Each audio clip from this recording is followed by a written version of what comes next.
Bueno.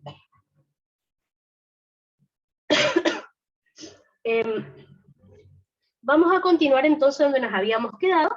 Les estaba mostrando diferentes formas de calcular la PAM. ¿Ah? La tercera fórmula que yo les había mostrado era esta que está acá. Dijimos que la PAM era igual a la presión arterial diastólica más la presión diferencial o presión de pulso dividido 3. ¿Está? Así que, antes de empezar, les muestro qué es la presión diferencial, es decir, la PD, o presión de pulso, es decir, PP. La presión diferencial o presión de pulso, vamos a decir que es la diferencia entre la PAS y la PAM. Entonces, acuérdense, la PAM, la presión arterial media, es un valor intermedio entre la PAS y la PAM. En cambio, la presión diferencial es una resta entre la PAS y la PAM. O sea, la presión diferencial de pulso es igual a la PAS menos la PAM. O sea, 120 milímetros de mercurio menos 80 milímetros de mercurio. Así que su valor normal es de 40 milímetros de mercurio. Aparte de este cálculo, ¿para qué me sirve saber la presión diferencial o de pulso? La presión diferencial o de pulso me sirve para evaluar la distensibilidad arterial. Eso es para lo que más se utiliza. No es solo por este cálculo. Porque un aumento de la presión diferencial o presión de pulso me indica que hay disminución de la distensibilidad de las arterias. No de la aorta, sino del resto de las arterias. Arterias musculares, arteriolas. Entonces, aumento de la presión diferencial por encima de 40 milímetros de mercurio me está indicando que las arterias están más rígidas. Es decir, que el paciente podría tener más adelante una aterosclerosis. ¿Está? Ustedes ya saben que con la edad fisiológicamente, las arterias se van volviendo más rígidas, obviamente. Pero bueno, si aumenta demasiado esta presión diferencial, significa que está muy disminuida la distensibilidad arterial. Entonces, un paciente que tiene una presión diferencial o de pulso aumentada, tiene arterias más rígidas, así que probablemente desarrolle más rápido una hipertensión arterial. ¿Está? Cuando estudiemos valvulopatías, vamos a ver también que las valvulopatías me afectan también la presión diferencial o de pulso, ¿verdad? Por ejemplo, vamos a lo fácil. Fíjense, si aumenta mucho la presión sistólica, vamos a suponer de acá, ¿ven? ¿Cómo me va a aumentar la presión diferencial o de pulso? Por ejemplo, si la sistólica disminuye, la diferencia entre las dos también va a ser menor. Por ejemplo, si la diastólica baja mucho, ¿ven? Me aumenta la presión diferencial o de pulso. Este gráfico ya lo vamos a analizar enseguida. Pero bueno, puede ser que varíe la sistólica o la diastólica y esto me afecte la presión diferencial. Pero como les digo, presión diferencial aumentada me habla de aumento de la rigidez en las arterias o disminución de la distensibilidad, que es lo mismo. Y eso me puede llevar a aterosclerosis y me puede llevar a hipertensión arterial. Por eso por ahí es importante saber esto. Pero bueno, para nosotros ahora es para poder hacer el cálculo, ¿no es cierto? Así que fíjense. Dijimos que la presión arterial media es igual a la presión arterial diastólica más, recuerden que presión diferencial o de pulso es PAS menos PAS, ¿tá? Dividido 3. Así que recuerden que PAS menos PAS, o sea 120 menos 80 es igual a 40. Así que 80 de diastólica más 40 dividido 3. ¿Está? 40 dividido 3, como ven ahí, voy a ver si está bien, sí, me da 13,33. Así que 80 más 13,33, otra vez me da esto, 93,33 milímetros de mercurio. ¿Ah? Así que cualquiera de las tres fórmulas la pueden utilizar. Mi consejo entonces es que utilicen esta. Es la primera, que es la más correcta. Y como dijo Thais hace un rato, si el paciente tiene mucha taquicardia, o sea, si el paciente tiene 120, 150 de frecuencia cardíaca, no. Sigan haciendo de esta manera. Vamos a ver mañana que si el paciente tiene 180, 200 de frecuencia cardíaca, ahí sí, puede usar el promedio y no hay ningún problema. ¿No? Les va a dar bien el cálculo. Por último, ya que estamos hablando de la presión arterial media, acá yo les hice un gráfico que me representa la curva de presión aórtica. A ver si encuentro por acá. No me acuerdo, esperen que ya me mire dónde la dejé. Acá está. Les muestro dónde hemos visto nosotros ya la curva de presión aórtica. Recuerden que la hemos visto en el diagrama de Wiggers, así que les muestro 2 segunditos nada más para que recordemos lo que ya dimos acerca de esta curva de presión aórtica. Simplemente que ahora la dibujé solita, digamos, nada más. Si ustedes se acuerdan, en el diagrama de Wiggers acá estaba la presión del ventrículo izquierdo, de aurícula izquierda y de aorta durante nuestro ciclo cardíaco. Así que fíjense, teníamos que durante la diástole y durante la contracción isovolumétrica, o sea, antes de que se abra la válvula aórtica, acá está, lo mínimo de presión que puede tener la aorta, ¿se acuerdan? 80 milímetros de mercurio. Antes de que se abra la válvula aórtica y comience la eyección, la aorta llega a su presión más baja. Y después, durante la eyección ventricular, antes de que se cierre la válvula aórtica, la aorta llega a su presión más alta, que era 120 milímetros de mercurio. Luego de que se cierra la válvula, acuérdense que se observaba la incisura dícrota o dicrótica, que era justamente esa sangre queriendo hacer reflujo desde aorta hacia ventrículo, chocaba contra la válvula aórtica cerrada y por eso se veía esta incisura, este aumento de presión. Pero fíjense cómo después continuaba bajando la presión durante el resto de la diástole. Eso es lo que nosotros habíamos estudiado anteriormente. ¿Está? Ahora, les muestro este gráfico que es básicamente lo mismo, pero solo aorta. No me interesa ventrículo ni aurícula, nada. Solo la variación de la presión de aorta. Fíjense, la aorta dijimos que podía variar entre 2 presiones. Acá tienen 80 milímetros de mercurio, como pueden ver acá, que es la presión arterial diastólica, que eso era antes de que comience la eyección, ¿está? El punto más bajo. Luego, con la eyección, cuando el ventrículo envía sangre hacia la aorta llega a su máxima presión, ¿está? Que es la sistólica. Si queremos marcar acá, entonces, acá estaría la apertura de la válvula aórtica, acá estaría el cierre de la válvula aórtica, como les marqué recién. Luego de eso se cierra la válvula aórtica, y ahí es donde ocurría la incisura dícrota. Bueno, acá le marqué justo el cierre, lo estoy viendo, ¿está? Cierre de la válvula aórtica, y ahí tenemos entonces la incisura dícrota, que era el descenso de la presión se ve interrumpido por un ascenso, que es lo que ven acá. Y luego la presión vuelve a bajar otra vez en el resto de la diástole. Así que, como pueden ver acá, tengo la sistólica y la diastólica. Entre la sistólica y la diastólica, recuerden que tenemos un valor intermedio que es 93 milímetros de mercurio, que es la PAM. Fíjense. Y después, la diferencia o la distancia que hay entre la PAS y la PAN, que es la presión diferencial o de pulso. Así que simplemente en este gráfico les marco todos los valores que estuvimos estudiando. Sistólica, diastólica, PAM y presión diferencial o de pulso, y además la curva tal cual la estuvimos viendo en el diagrama de Wiggers, solamente no puse ni ventrículo ni aurícula, solo la aorta, ¿está? Así que fíjense, esta es la forma que tiene la curva de presión aórtica, ya que estamos. Con esto entonces, terminamos de estudiar el segundo factor que me afecta a la poscarga. Les ubico dónde estamos. Nosotros empezamos a estudiar poscarga hace un rato. Ya estudiamos geometría ventricular, según la ley de Laplace, cómo modificaba la poscarga. Ya estudiamos impedancia aórtica, es decir, cómo alteraciones de la pared de la aorta o cómo alteraciones de la presión arterial me pueden afectar la poscarga. Me queda ahora el factor más importante, que es la resistencia periférica total, RPT. ¿Tá? Así que vamos a estudiar este tercer factor. Habrán visto que el profe ley de Poiseuille, o por ejemplo, vasoconstricción, vasodilatación arterial, siempre pregunta. Así que por eso tenemos que estudiar este tema. Una cosita. Hay veces que el profe, en vez de resistencia periférica total, dice resistencia vascular sistémica. Les pongo acá en el chat R, la sigla en vez de RPT, el profe pone RBS. Ahí les puse en el chat. ¿Tá? RBS significa resistencia vascular sistémica. Es lo mismo que resistencia periférica total.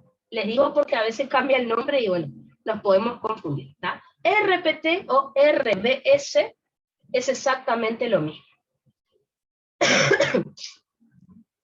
¿Qué es la resistencia periférica total o la resistencia vascular sistémica? Es lo mismo. Vamos a decir que es la oposición al paso de la sangre producida por arterias diferentes de la aorta. Recuerden, la aorta produce impedancia aórtica. En cambio, las demás arterias, es decir, arterias musculares y arteriolas, ejercen resistencia periférica total. La aorta es una arteria elástica. Las arterias musculares y las arteriolas son diferentes y ejercen resistencia periférica total. ¿Ah? Como les dije acá, las arterias musculares en realidad ejercen poca resistencia periférica total, porque tienen una pared de músculo liso delgada en comparación con su luz, con la luz de esa arteria. En cambio, las arteriolas son las que ejercen más resistencia periférica total. Cuando estudiemos arterias, venas y capilares, les voy a mostrar la histología de estas arterias y van a ver que sí, las arteriolas, ustedes me van a decir, Hermi, pero las arteriolas son más chiquitas que las arterias musculares. ¿Cómo pueden ser que tengan más músculo? No, me refiero a que tienen el espesor de la pared de músculo es mucho mayor en comparación con su propia luz. Ya vamos a estudiar que las arterias musculares tienen mucha luz y poca pared. En cambio, las arteriolas son pura pared, casi no tienen luz. Por eso digo que tienen más músculo liso, entre comillas. No me refiero a la cantidad de capas de músculo liso, me refiero al espesor de la pared de músculo en comparación con su luz, con la de su propia arteria. Así que, si tenemos que pensar en arterias musculares y arteriolas, las arteriolas son las que más resistencia periférica total ejercen, porque tienen mucho espesor de su pared, muy poquita luz, y otra cosa, tienen receptores para hormonas y mediadores locales, o sea, sustancias químicas que provocan o vasoconstricción o vasodilatación. Estas son las arterias que tienen esos receptores. Por lo tanto, si yo veo, ya vamos a estudiar los factores, si yo veo que por algún motivo aumenta la resistencia periférica total, aumenta la poscarga. Por lo tanto, disminuye el volumen sistólico y el gasto. Recuerden, resistencia es oposición al paso de la sangre. Entonces, si estas arterias se oponen al paso de la sangre, el ventrículo va a tener que hacer más fuerza para poder inyectar la sangre. ¿Está? Por eso decimos que aumenta la poscarga, disminuye el volumen sistólico y el gasto. Si por algún motivo, por alguna causa, está disminuida la resistencia periférica total, significa que está disminuida la poscarga. Por lo tanto, aumenta el volumen sistólico y el gasto. Así que en general, si piensan en aorta y estas arterias, si está aumentada la presión arterial o está aumentada la resistencia periférica, está aumentada la poscarga. Eso es lo que tienen que mirar en el caso clínico. Si en el paciente está disminuida la presión arterial o está disminuida la resistencia periférica, está disminuida la poscarga. Y me van a preguntar, Hermi, ¿y qué pasa si está aumentada la presión arterial pero disminuida la resistencia? ¿Qué le pongo al profe? Depende del caso, eso lo vamos a analizar mañana. Porque hay veces donde ustedes ven que el paciente tiene presión alta, sin embargo resistencia baja. ¿Cómo está la poscarga entonces? ¿Qué explico? ¿Qué hago? Depende de la situación, eso lo vamos a analizar. ¿Tá?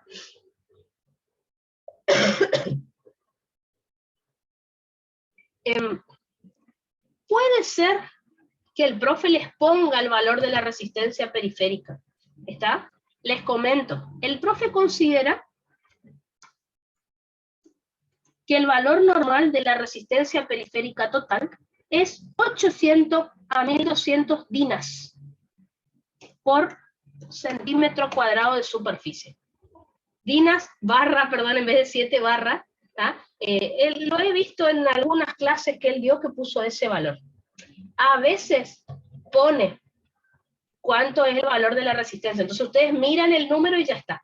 Entonces, ¿cuál es el valor normal de la resistencia periférica total o resistencia vascular sistémica? 800 a 1200 dinas barra centímetros cuadrados. Dinas por centímetro cuadrado, ahí les puse en el chat.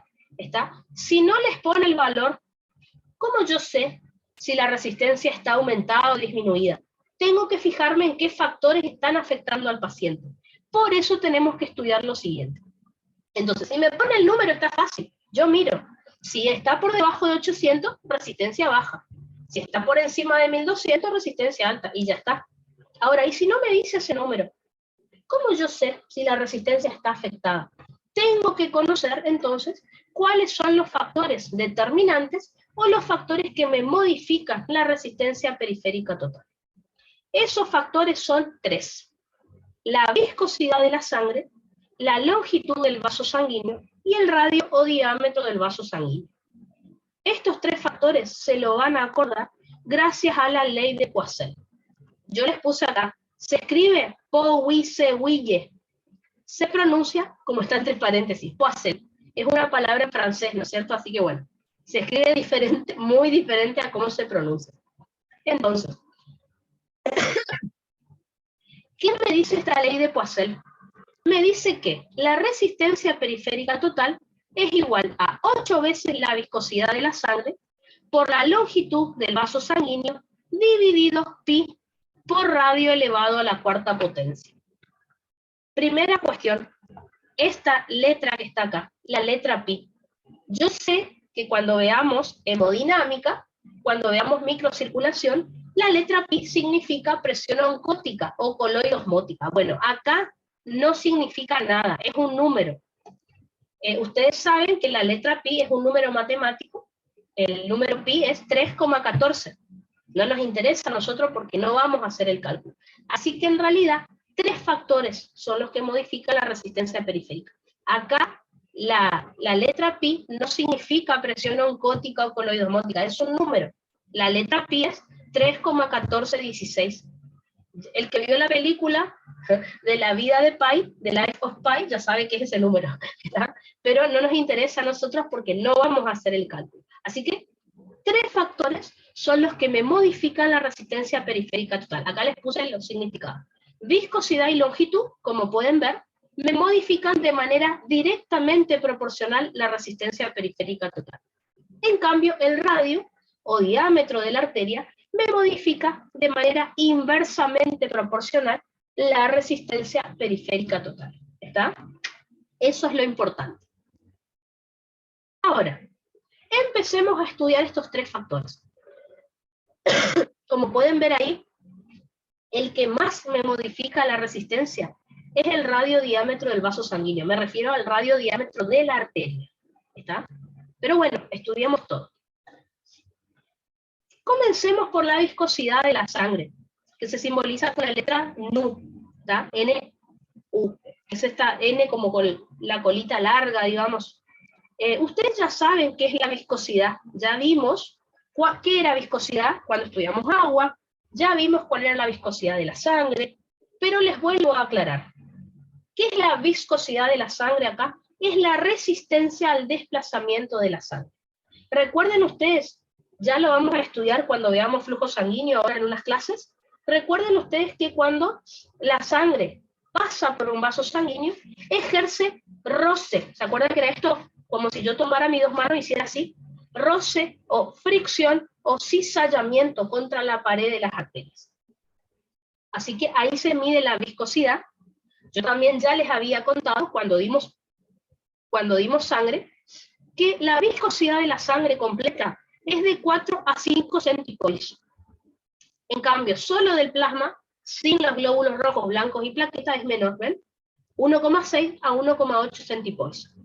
Así que, como podrán ver, cuando la sangre tiene más células o más soluto, habrán visto que aumenta su viscosidad. Acá me doy cuenta. Cuando la sangre tiene los glóbulos rojos, tiene más viscosidad que cuando no tiene. Con esto me doy cuenta que la viscosidad de la sangre depende de los solutos disueltos. Ahora, ¿cuáles son los 3 principales solutos que me modifican la viscosidad de la sangre? Si hablamos de células, los glóbulos rojos y los glóbulos blancos. Yo sé que las plaquetas son en cantidad, son muchas más que los glóbulos blancos, pero recuerden, las plaquetas son muy chiquititas, así que por más de que los glóbulos blancos sean hasta 10.000 y las plaquetas sean hasta 400.000, recuerden que las plaquetas miden 2, 4 micras, son muy pequeñas, así que no me modifican mucho la viscosidad. Glóbulos rojos y glóbulos blancos sí. Y de los solutos, si no hablamos de células, las proteínas plasmáticas, recuerden, son las que en más cantidad estaban en sangre, en plasma. Dijimos que eran 6 a 8 gramos por decilitro de proteínas, principalmente la albúmina. Así que cualquier patología o cualquier situación fisiológica que me modifique estas cantidades, me va a modificar la viscosidad de la sangre. Así que esto es lo que les voy a comentar. Por ejemplo, ¿qué situaciones me aumentan la viscosidad de la sangre? Aumento de glóbulos rojos, blancos y aumento de proteínas, que es lo que les dije recién. Entonces recuerden, si aumenta la viscosidad de la sangre, piensen en la ley de Poiseuille, es directamente proporcional. Así que, si aumenta la viscosidad de la sangre, aumenta la resistencia periférica total. Por lo tanto, aumenta la poscarga. Y eso me disminuye el volumen sistólico y el gasto cardíaco. Les hago una aclaración. Acá estamos hablando de poscarga. En la próxima clase vamos a hablar de flujo sanguíneo, que creo, no me acuerdo si Thais creo que me había preguntado, ¿qué pasa con el flujo sanguíneo? Bueno, resulta ser que la ley de Poiseuille también la puedo utilizar para hablar de cómo va a ser el flujo sanguíneo. Pero ya vamos a hablar de eso. Acá estamos hablando de poscarga, donde como pueden ver también puedo utilizar la ley de Poiseuille. ¿Está? Así que, joder, basta. Si aumenta la viscosidad, entonces, de manera directamente proporcional, según la ley de Poiseuille, aumenta la resistencia periférica total. Es decir, aumenta la poscarga. Por lo tanto, disminuye el volumen sistólico y el gasto cardíaco. Causas de esto.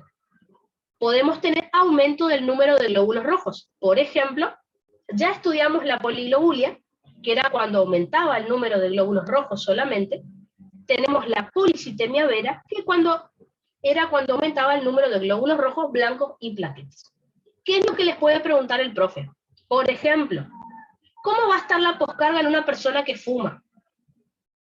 Y ustedes me van a decir, ¿qué tiene que ver una persona que fuma con la poscarga? Una persona que fuma tiene hipoxia. Recuerden que eso me generaba poliglobulia. La poliglobulia me aumenta la viscosidad de la sangre.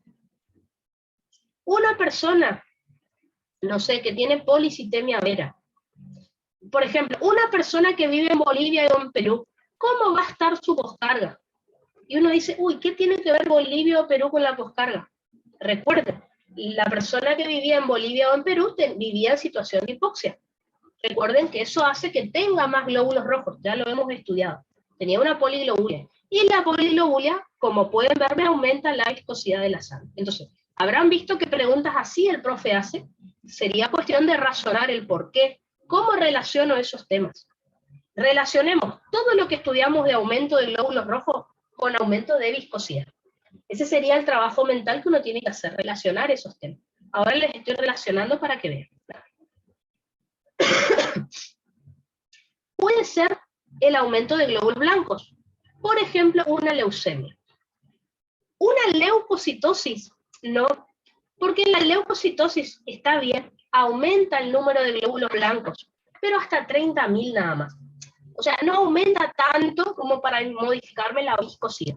Ahora, yo les conté que en una leucemia podemos tener 200.000, 300.000 glóbulos blancos por milímetro cúbico de sangre. Así que ahí sí se altera mucho la viscosidad de la sangre. Espérenme 2 segunditos.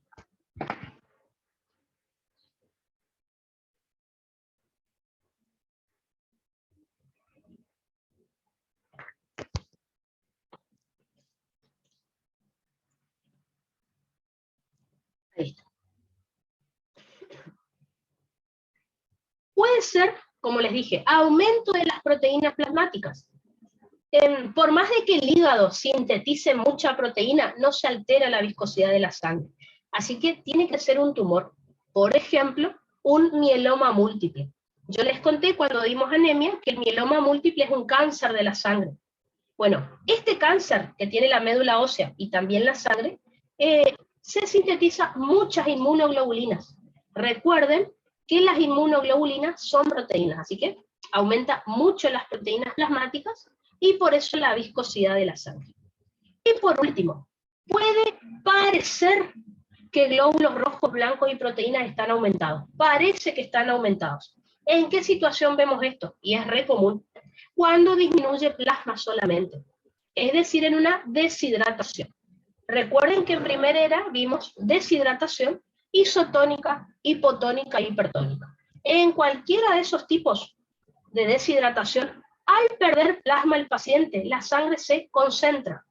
Como tiene poca agua, parece que glóbulos rojos, blancos y proteínas están en mayor cantidad. Hay hemoconcentración. Y lógicamente me aumenta la viscosidad de la sangre también. Así que aumento de glóbulos rojos, blancos y proteínas o disminución de plasma que hace que parezca que lo demás está aumentado, me lleva al aumento de viscosidad de la sangre. Por otro lado, situaciones que me disminuyan la viscosidad de la sangre. Recuerden, si disminuye la viscosidad de la sangre, según la ley de Poisson, de manera directamente proporcional disminuye la resistencia periférica total, es decir, que disminuye la poscarga. Por lo tanto, aumenta volumen sistólico y gasto cardíaco. Causas de disminución de la viscosidad. Disminución de glóbulos rojos, blancos y proteínas. Disminución de glóbulos rojos. Obviamente anemia. La anemia entonces me disminuye la viscosidad de la sangre. Disminución de glóbulos blancos. Puede ser la leucopenia, es decir, disminución de glóbulos blancos por debajo de 4.000 por milímetro cúbico. Y por último, disminución de proteínas plasmáticas. Acá está lo que a la profesora Beligoy le gusta preguntar. Causa de disminución de proteínas. Y como pueden ver, tenemos muchas. Por ejemplo, puede ser que disminuya la síntesis proteica. Es decir, que el hígado. Recuerden que el hígado es el principal órgano en sintetizar proteínas. Así que, causas de enfermedades que me afecten mucho al hígado, básicamente. Fíjense, cáncer de hígado, cirrosis, insuficiencia hepática, hepatitis, ¿tá? Enfermedades que me afectan al hígado y por eso disminuye la síntesis proteica. ¿Tá? Espérenme 2 segunditos. Entonces, todas las patologías que me afecten al hígado, que hagan que el hígado no funcione bien, me disminuye la síntesis proteica. Y por lo tanto, disminuye mucho la viscosidad de la sangre. Puede ser que las proteínas se sinteticen bien, pero se estén perdiendo del organismo por algún lugar. Así que pérdida de proteínas del organismo. Puede ser un síndrome nefrótico, en donde se están perdiendo proteínas por orina. Recuerden que este es un tema de tercera era, de renal. Así que bueno, ya lo vamos a ver. Síndrome nefrótico, ustedes me dirán, ¿y el nefrítico? En el síndrome nefrítico se pierden proteínas por orina, pero muy poquitas, así que es nefrótico solamente. O puede ser un síndrome de mala absorción, donde se pierden proteínas por las heces, por la materia fecal. ¿No? Por ejemplo, una enfermedad celíaca, una enfermedad de Whipple. ¿No? Y finalmente, puede ser que aumente la destrucción de proteínas en el organismo. Por ejemplo, en las quemaduras graves, quemaduras de tercer grado, en gran parte del cuerpo, al quemarse el cuerpo, obviamente se destruyeron proteínas de los tejidos. O puede ser la desnutrición proteica. Recuerden, por Bioki. En la desnutrición, cuando una persona está desnutrida, los primeros nutrientes que ocupa, recuerden que son los hidratos de carbono. Cuando el cuerpo ya se queda sin hidratos de carbono, ocupa las grasas. Por eso el paciente empieza a perder mucho el peso. ¿tá? Empieza a perder tejido graso. Y por último, cuando ya no hay más grasas para obtener energía, se empiezan a ocupar las proteínas del organismo. Empieza a haber mucho catabolismo proteico. Por eso la piel del paciente, que es pura proteína, se empieza a perder. El pelo tiene mucha proteína. El músculo tiene mucha proteína, mucha masa magra. Así que en la desnutrición proteica se empieza a perder mucha proteína y me afecta la viscosidad de la sangre. La desnutrición proteica se llama kwashiorkor. Les digo esto porque el profe preguntó una vez así, y nadie sabía lo que era kwashiorkor. Recuerden que kwashiorkor es un tipo de desnutrición. La de los niños de África, bueno, eso es el kwashiorkor. Recuerden que en nutrición, en digestivo, el profe les contó también esto. ¿Está? Pero bueno, les adelanto. Eso por un lado. Puede parecer que los glóbulos rojos, blancos y proteínas están disminuidos. Y eso pasa cuando hay exceso de plasma en el cuerpo. Por ejemplo, en una sobrehidratación o en el embarazo, en el tercer trimestre de embarazo. Al haber mucho plasma, me diluye a los solutos, por eso disminuye la viscosidad de la sangre. ¿Por qué les digo que esto ya se lo vayan acordando? Porque cuando hablemos de flujo sanguíneo, vamos a hablar otra vez de la ley de Poiseuille, y vamos a ver que estos factores me afectan el flujo sanguíneo también. Cuando veamos edema, la profesora Beli hoy le gusta preguntar, ¿por qué, por ejemplo, un paciente desnutrido tiene edema?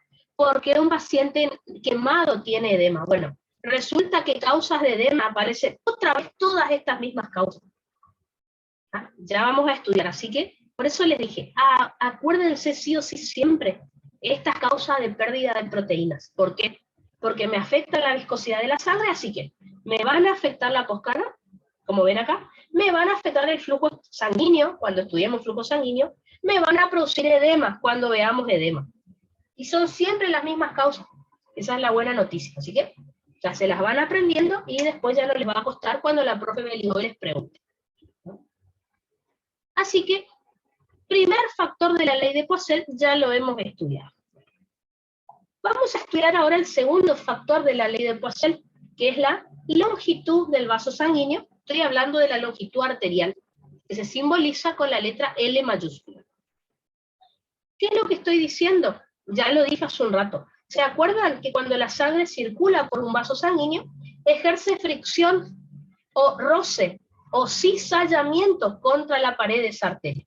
Cuanto más larga sea la arteria, más superficie va a ejercer fricción contra la sangre. Cuanto más corta sea esa arteria, cuanto menos longitud tenga, no va a hacer tanta fricción contra la sangre que está circulando por ahí. Así que es bastante sencillo, yo les dibujé acá. Cuanto mayor longitud tenga un vaso, más fricción, más resistencia va a ejercer el vaso contra la sangre. Cuanto menor longitud tenga ese vaso sanguíneo, menos fricción o menos resistencia va a ejercer contra esa sangre que está circulando. ¿Está? Así que, como les dije, la resistencia periférica total es ejercida por la pared arterial contra la sangre. Así que a mayor longitud, mayor resistencia, mayor fricción, mayor roce va a ejercer esa pared. Por lo tanto, veamos las dos situaciones que les dibujé acá. Por favor, no confundan longitud con radio, porque el radio recuerden que lo vamos a estudiar enseguida y que es inversamente proporcional. Longitud es el largo del vaso sanguíneo, largo de la arteria, y es directamente proporcional.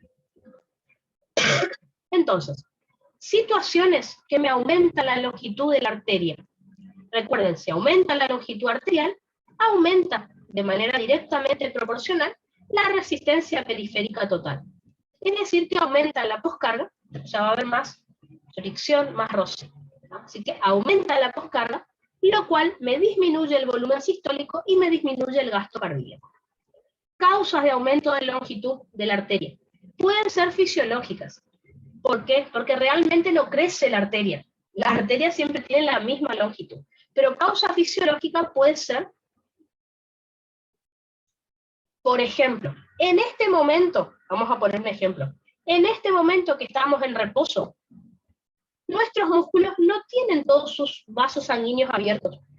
Algunos capilares, algunas arteriolas están abiertas porque el músculo esquelético no necesita tanta irrigación.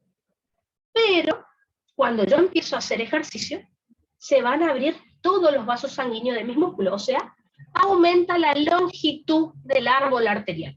No crecieron arterias, simplemente arterias que yo en reposo no ocupaba, ahora empecé a ocupar. Por eso aumenta la longitud de manera fisiológica del árbol arterial. No crecieron arterias, a eso me refiero. ¿Está? Así que, cuando un tejido aumenta su metabolismo por algún motivo, es decir, por ejemplo, el músculo estriado esquelético en ejercicio, los pulmones en ejercicio, o el aparato digestivo en posingesta, aumenta la irrigación en un tejido, es decir, más arterias o más capilares sanguíneos se van a abrir para que ese tejido reciba más irrigación. Y en ese caso aumenta la longitud del árbol arterial de los capilares sanguíneos. Eso es el aumento fisiológico. Se abren vasos sanguíneos que antes estaban cerrados y aumenta la longitud del árbol arterial, de manera fisiológica. Ahora, de manera patológica sí, crecen vasos sanguíneos. De manera patológica, el ejemplo que les puedo dar es la angiogénesis luego de un desgarro muscular. Recuerden que el desgarro muscular es cuando el músculo estriado esquelético se rompe, cuando hacemos algún esfuerzo excesivo, digamos. Entonces, cuando ese tejido muscular se vuelve a reparar, a cicatrizar, en la zona tienen que volver a crecer vasos sanguíneos. Así que ahí sí, realmente crecen más arterias para irrigar ese músculo. Ahí sí es patológico, porque fue luego de un desgarro, y el desgarro es algo patológico. Por otro lado, podemos tener la disminución de la longitud de los vasos sanguíneos. Recuerden, según la ley de Poiseuille, si disminuye la longitud del vaso sanguíneo, disminuye la resistencia periférica total. Por lo tanto, disminuye la poscarga. Esto me aumenta el volumen sistólico y me aumenta el gasto cardíaco. Causas de disminución de la longitud de las arterias. Puede ser fisiológica, lo opuesto a lo que les dije hace un rato. Si un órgano está en reposo, no necesita recibir mucha irrigación, así que muchos capilares, muchas arterias se van a cerrar. Dicho de otra manera, disminuye la longitud del árbol arterial. Entonces, cuando un tejido esté en reposo, entonces, no necesita tanta irrigación y disminuye entonces el número de capilares o de arterias que lo van a irrigar. ¿Está? Por ejemplo, el músculo estriado esquelético, cuando estamos en reposo, los pulmones cuando estamos en reposo, o el aparato digestivo cuando estamos en ayunas. Así que disminuye fisiológicamente la longitud del árbol arterial. No desaparecieron ni se destruyeron vasos sanguíneos, solo no se están utilizando. Ahora, si hablo de causas patológicas de disminución de la longitud, sí, ahí piensen en patologías que me destruyan arterias, que me destruyan vasos sanguíneos, y por eso disminuye la longitud de los vasos. Por ejemplo, un cáncer. Las células tumorales, las células cancerígenas, me están destruyendo tejido sano, entre ellos las arterias. Por ejemplo, una resección quirúrgica. Vamos a poner un ejemplo. A mí me tuvieron que sacar el lóbulo derecho del hígado, por algún motivo. Perdí la mitad de mis vasos sanguíneos del hígado. Disminuye la longitud. Me tuvieron que sacar un riñón, porque lo tengo que donar. Bueno, perdí la mitad de mis vasos sanguíneos renales. ¿Está? Puede ser un proceso inflamatorio. Recuerden que en el proceso inflamatorio nosotros estudiamos que los glóbulos blancos, al hacer sobre todo la explosión respiratoria, ¿se acuerdan? El estallido respiratorio destruye tejido sano y agente inflamatorio. Bueno, en ese tejido sano puede haber vasos sanguíneos que se destruyan si el proceso inflamatorio es muy grande. O puede ser un infarto. Recuerden que un infarto es la necrosis, la muerte celular de un tejido por falta de irrigación. Puede ser un infarto en el corazón, un infarto en los intestinos, en cualquier órgano. El único órgano que no se infarta es el hígado, porque tiene doble irrigación. Los demás se infartan todos, ¿no? Pero digamos que la longitud no se afecta mucho, como pueden ver.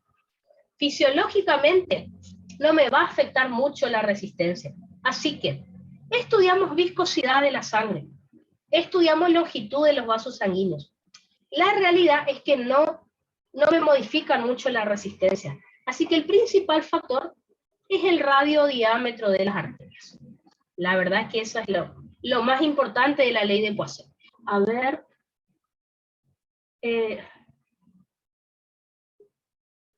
Nicole dice, profe, no entendí por qué menor longitud tengo menor irrigación de un tejido si hay mayor volumen sistólico. No, el volumen sistólico cambia después. Primero se afecta la longitud. Eso me afecta al volumen sistólico para tratar de compensar. No es que el volumen sistólico se afectó primero. ¿Tá? Vuelvo a leer la pregunta. ¿Por qué si hay menor longitud tengo menor irrigación? No, el tejido tiene menor irrigación porque no está siendo ocupado. Entonces, luego aumenta el volumen sistólico. Si vos me decís, primero aumentó el volumen sistólico, ¿cómo está la irrigación? Obvio, aumenta, ¿no es cierto? Pero estamos hablando al revés. Al disminuir la longitud, esto me disminuye la poscarga. Por eso el ventrículo puede eyectar más sangre. Porque está disminuida la longitud. Creo que vos estás pensando al revés.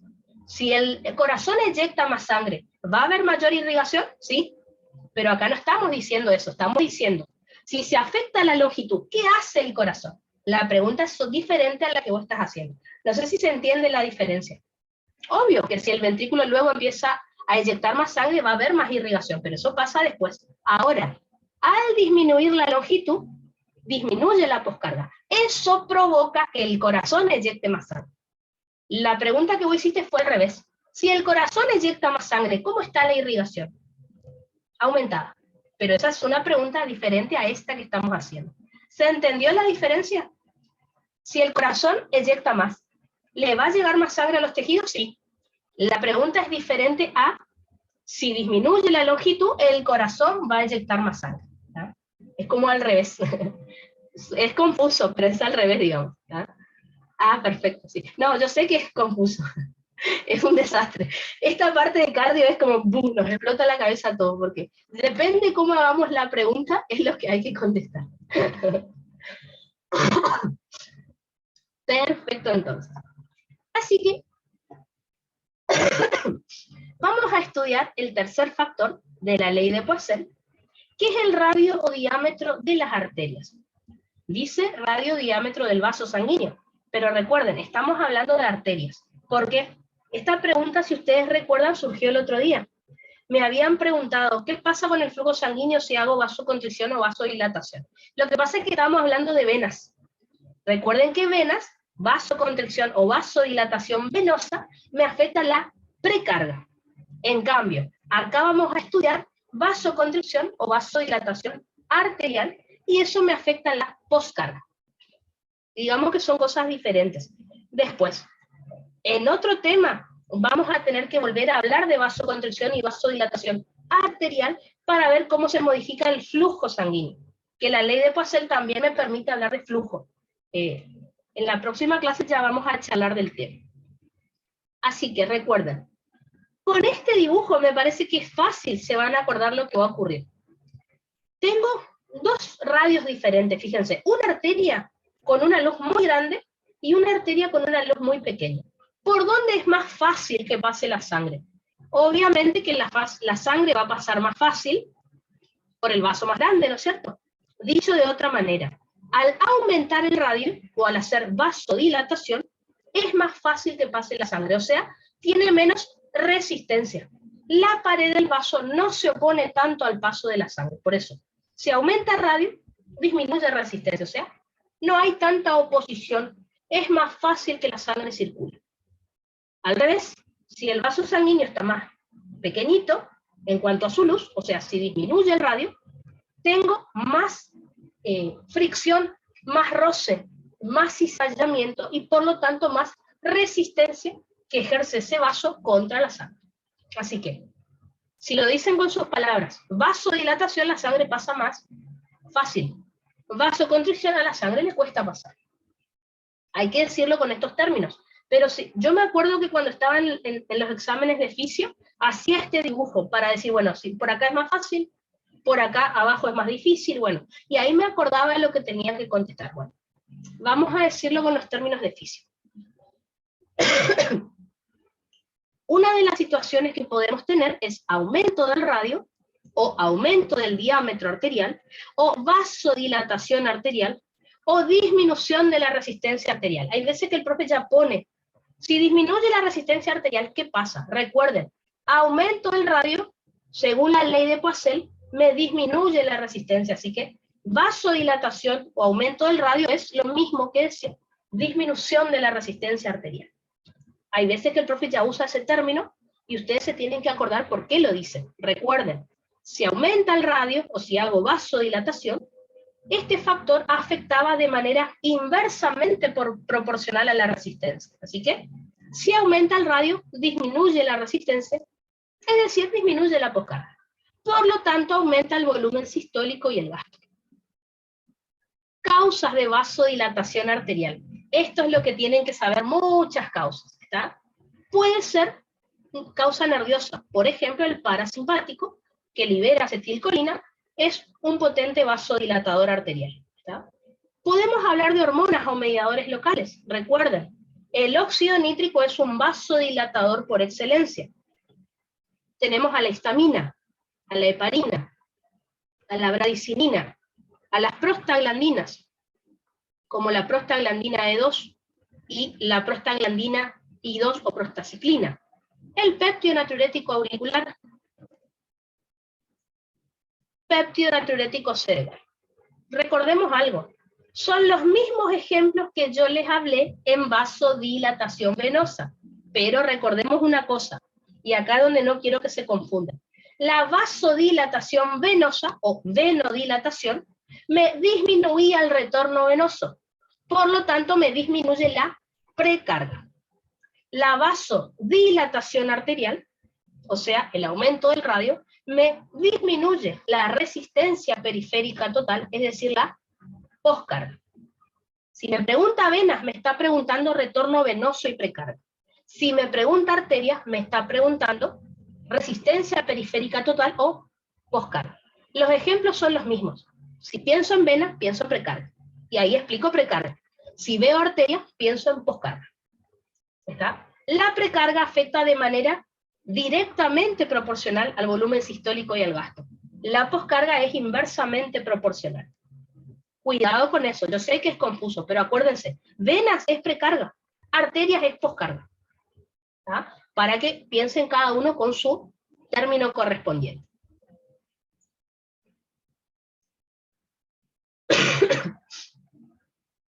Podemos pensar en fármacos también que me provocan vasodilatación arterial. Por ejemplo, la morfina. La morfina es un vasodilatador arterial.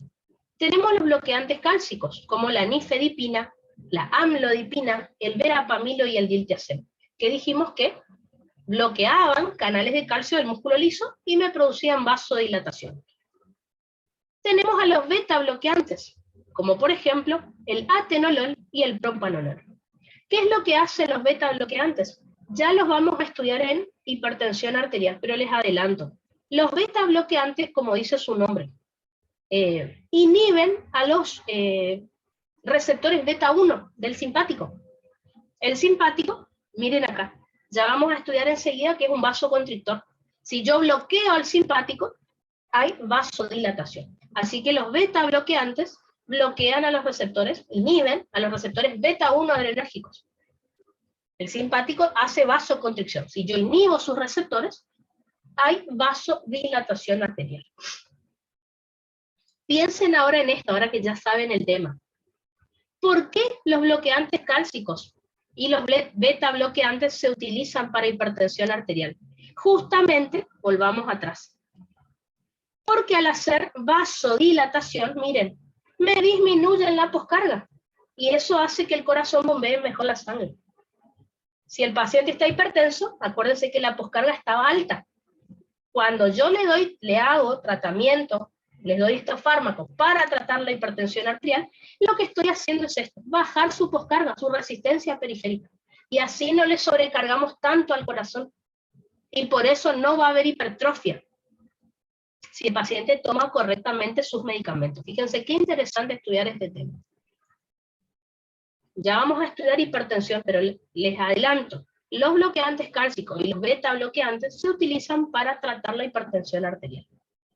¿Cómo? Y bueno, son vasodilatadores, me bajan la resistencia periférica total, me bajan la poscarga, que un paciente hipertenso la tenía alta, porque su presión era muy alta. Ya vamos a volver a hablar de esto, pero como para ir relacionando los temas. Por ejemplo, también tenemos a las benzodiazepinas, como el clonazepam y el lorazepam. Ya estudiamos el músculo esquelético, que me producían relajación de músculo esquelético, me daban sueños, bueno, pero también son vasodilatadores arteriales, ¿no? Así que me bajan la presión arterial, hay que tener cuidado con eso. Por otro lado, tenemos vasoconstricción arterial, que es lo mismo que decir disminución del radio, o disminución del diámetro, o vasoconstricción arterial, o aumento de la resistencia arterial.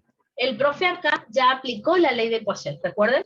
Si disminuye el radio, de manera inversamente proporcional, aumenta la resistencia periférica total. Tengan en cuenta eso nada más. 2 segunditos.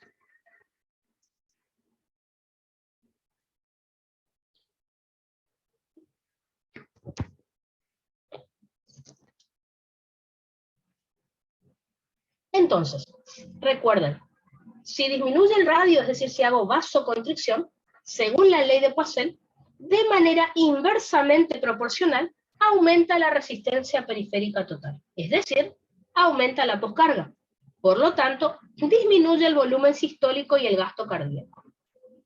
¿Cuáles son las causas de esto? Si hablamos de causa nerviosa, estoy hablando del simpático, ¿no? Recuerden que el simpático libera noradrenalina, y la noradrenalina va a producir vasoconstricción arterial. En cuanto a hormonas o mediadores locales, por ejemplo, tenemos a la adrenalina y la noradrenalina, que son hormonas también. La angiotensina 2, ya vamos a estudiar que es liberada por es producida en el sistema renina-angiotensina-aldosterona. La hormona antidiurética, o también llamada vasopresina, también hace vasoconstricción, aparte afecta a riñones. La endotelina 1, el tromboxano A2, recuerden que la endotelina 1 es liberada por el endotelio de los vasos sanguíneos, el tromboxano dijimos que lo producían las plaquetas, leucotrieno E2, por ejemplo. Y si hablamos de fármacos, tenemos la epinefrina, que es la adrenalina pero sintética, tenemos a la norepinefrina, que es la noradrenalina pero sintética, que se le puede inyectar a una persona. Fíjense de vuelta esto. Yo les di los mismos ejemplos cuando estudiamos vasoconstricción venosa. Pero recuerden, las venas, si hablamos de venas, estamos hablando de precarga, de retorno venoso. Entonces, cuando vimos precarga en la clase anterior, si yo hago vasoconstricción venosa por cualquiera de estas causas, las venas al comprimirse ascienden la columna de sangre hacia el corazón. O sea, aumenta el retorno venoso, aumenta la precarga. Esto me aumenta la fuerza de contracción por el mecanismo de Frank-Starling, aumenta el volumen sistólico, aumenta el gasto cardíaco. Eso hace la vasoconstricción venosa, como vimos en la clase anterior.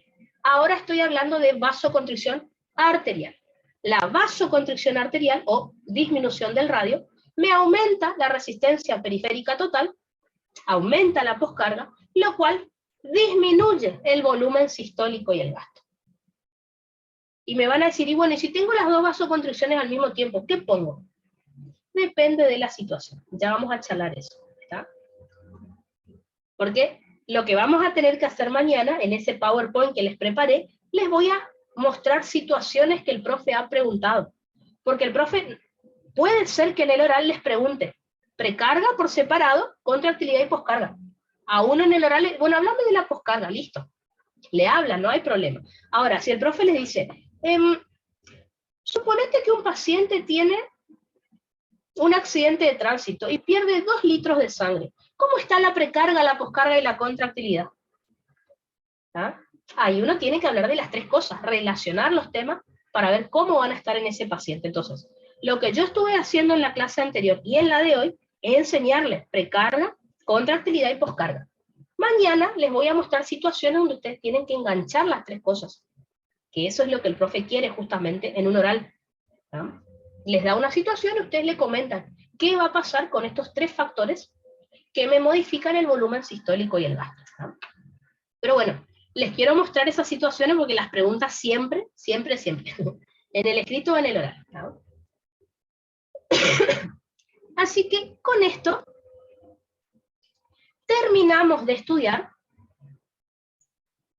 los factores que me modifican a la poscarga. Estudiamos geometría ventricular, impedancia aórtica y resistencia periférica total. Así que, por último, como ya veníamos haciendo hasta ahora, vamos a estudiar cómo se modifica el loop volumen-presión, o el gráfico de volumen-presión, ante un aumento de la poscarga. Así que es el último gráfico que nos queda ver respecto a este tema. A ver, esperen que prendo mi luz, y ahí hacemos el dibujito.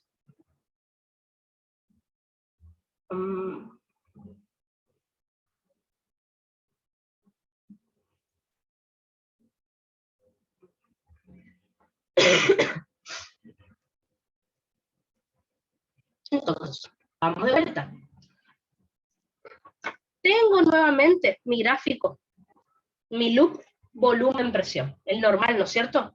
¿Ah?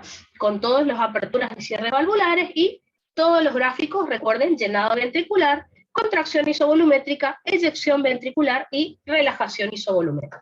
Vamos a ver ahora qué pasa si tenemos un aumento de poscarga con este gráfico. Recuerden, una de las causas de aumento de la poscarga era la hipertensión arterial. Por eso, esto puede aparecer en algunos libros, como por ejemplo el Bechy Taylor, como sobrecarga de presión. ¿Okay? Alta presión arterial. Les digo esto porque recuerden, ¿dónde estaba? Acá. Si aparece sobrecarga de volumen, recuerden, sobrecarga de volumen es aumento de la volemia.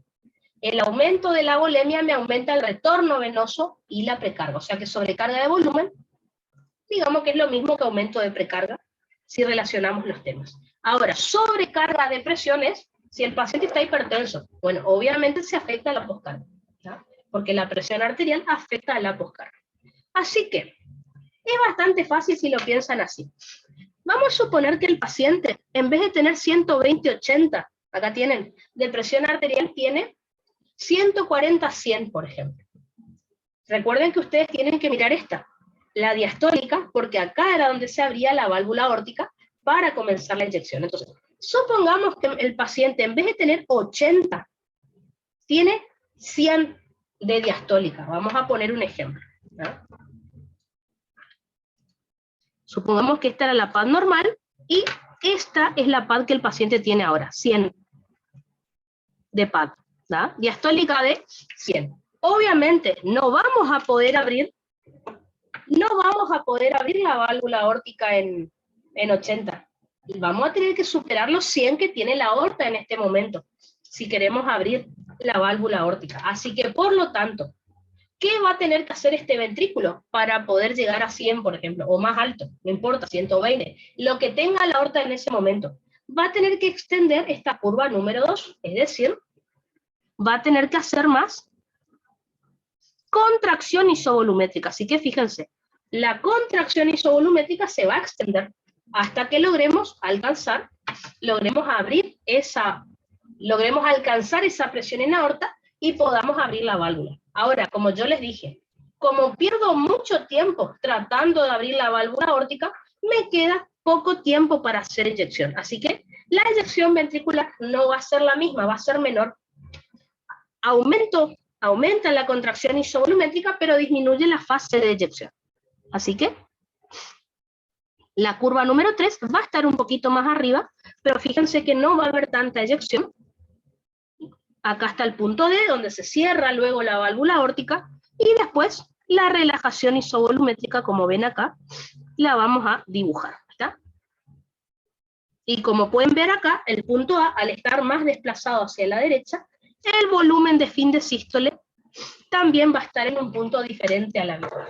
Así que, como están viendo en este gráfico, al aumentar la poscarga, el gráfico se hizo más alto y más delgado.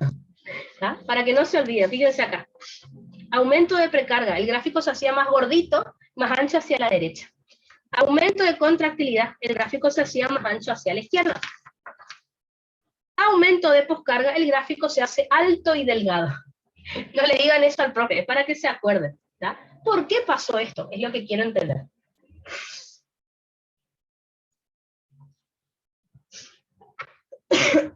Recuerden, al aumentar la poscarga, en este caso al aumentar la presión arterial, tuvimos que hacer más tiempo contracción isovolumétrica y tardamos en abrir la válvula aórtica.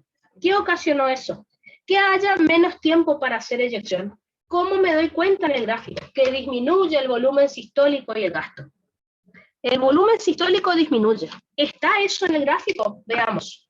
Recuerden, el volumen sistólico era la resta entre el volumen de fin de diástole y el de sístole, o sea, el ancho del gráfico. Así que este es el ancho del gráfico normal, o sea, el volumen sistólico normal.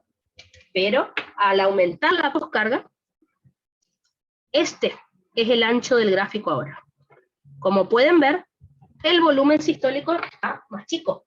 No se eyectó tanta sangre. ¿Cómo me doy cuenta también de eso? Si no se eyectó tanta sangre, al ventrículo le va a sobrar sangre, más de lo que tenía. Entonces, fíjense acá. Este era el volumen de fin de sístole normal del paciente, lo que le sobra luego de la eyección. Miren cómo está ahora.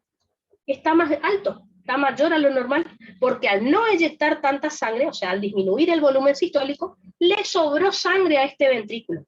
O sea, el volumen de fin de sístole aumenta. Y por lo tanto, ¿cómo está el volumen de fin de diástole? Fíjense que en este latido el volumen de fin de diástole no se modificó. Así que, volumen de fin de diástole normal. Ahora, piensen en esto. Si al ventrículo ya tiene menos sangre, porque en este latido le sobró más, cuando se vuelva a llenar, se va a llenar de más también. Entonces, en este latido le está sobrando sangre al ventrículo. Si lo vuelvo a llenar, me voy a pasar de este valor. Así que en algunos libros dice que el volumen de fin de diástole está aumentado. ¿Por qué pone normal o aumentado? Normal, porque en este latido, ¿ven? No se modificó el llenado. Ahora, en el próximo latido, como le sobró sangre al ventrículo, al llenarse nuevamente en el siguiente latido, se va a llenar de más, porque ya tenía de más. Y eso va a hacer que aumente el volumen de fin de diástole. Les pregunto, si aumenta el volumen de fin de diástole en el siguiente latido, ¿me podrían decir cómo va a estar el volumen sistólico en el siguiente latido? A ver si se entendió lo que estoy preguntando. En este latido, el volumen de fin de diástole está normal, el volumen sistólico normal, bajo. Eyecté poca sangre. Eso hace que al ventrículo le quede mucha sangre. Entonces piensen en el siguiente latido. Si el ventrículo ya tiene mucha sangre y encima se llena, eso va a hacer que aumente también en el siguiente latido. Les pregunto, ¿cómo piensan que va a eyectar sangre el ventrículo en el siguiente latido, no en este? ¿Qué les parece? ¿Va a eyectar más sangre? ¿Va a eyectar menos? ¿Qué me dirían? Yo para ver si están entendiendo el tema. Me dice Thais que aumenta volumen sistólico. Exactamente. Pero ¿y por qué aumenta el volumen sistólico? Porque en el siguiente latido aumenta la precarga. Entonces, vuelvo a repetir. En este latido, miren, está normal. ¿Pero qué pasó? Eyecté poca sangre, así que me sobra sangre en el ventrículo.